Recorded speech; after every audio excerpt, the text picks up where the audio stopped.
Mukhang bukod sa pakilig, may hatid ring tawanan ng performance ng Kim Pao sa nakaraang ABS-CBN Christmas Special.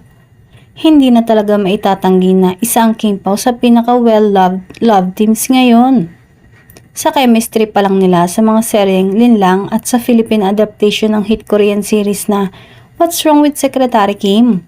Hindi nakatakataka kung bakit sila patuloy na tinatangkilik ng mga Pinoy, pati na rin ng mga kababayan natin abroad. Pero heto na nga, sa ABS-CBN Christmas Special, isa ang Kim Pao sa mga tinilian ng fans. Pero kasabay ng tilian, marami din ang napawang ang bibig dahil sa boses ni Paula Abilino habang kumakanta sila ni Kim Chiu ng Miss Miss ni Rob Daniel. Paano ba naman kasi? Tila hindi umano natural ang boses ni Paolo at malayo ito sa speaking voice ng aktor. Marami pa ang naghambing sa boses niya kay Mickey Mouse. Kalat na ang duet nila online. Kaya't kanya-kanyang pang-aasar na ang ilan sa internet kung may mga nang aasar. Syempre hindi rin naman nagpatalo ang mga loyal fans ni Pao. Marami sa kanila ang nagtanggol at sinabing ganun daw talaga ang singing voice ni Paolo.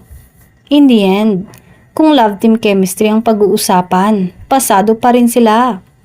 Naghatid ng kilig, kasiyahan at konting tawanan. Kumpleto na ang Pasko ng mga Kim Pao fans.